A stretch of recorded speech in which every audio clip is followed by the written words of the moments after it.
Endi bizning savdo fursatlarimizni qarasak 90 yillarda savdo qila olgan, tijorat tusha olgan hisobda yurgi va qapchiliklar mablag' sepman qilib baqay yoki ayaning bilan yaga o'tkab sepib baqay deganlarning hammasi pul tepibdi. Chunki u vaqtida bozorda tovar noit oz, iste'molchilar ko'p. Shuning uchun gazir sotganmi pul tepibdi, lampon sotganmi pul tepibdi, terchilik qilganlar asli pul tepibdi, jun sotganlar asli pul tepibdi, yog' sotganlar asli pul tepibdi. Endi 2000 yildan keyin qarasak, mayli davlatimiz yoki bizning rayonimizda uy mulkchilik kasbi g'oyat zo'r pul topgan, nihoyat cho'ng fursat bo'lgan. 2010 yildan keyin to'r kasbi bilan, puchil kasbi bilan shug'ullanganlar nihoyat yaxshi pul topgan.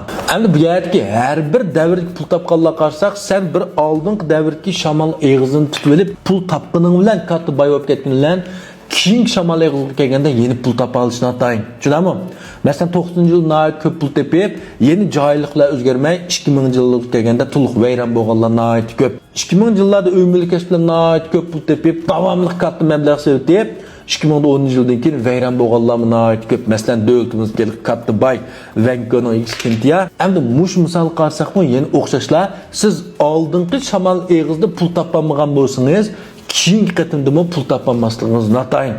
Oldin qatim topolmagan bilan bu qatim navbat kalon ishlab shu yaxshi fursatlarni shamol eg'izdan tuta olsangiz, bu qatimlik iqtisodda zo'r foyda olishingiz yana tamoman mumkin. Shuning uchun ham bu yerdagi iqtisodshunoslarning pul topgan korxonchilarning o'g'illarining hammasi qarasanglar, hammasining deydigan gapi sen avval ma'lum bir kasbga mablag' solishdan burun uzanga bulib kallonga mablag' sol.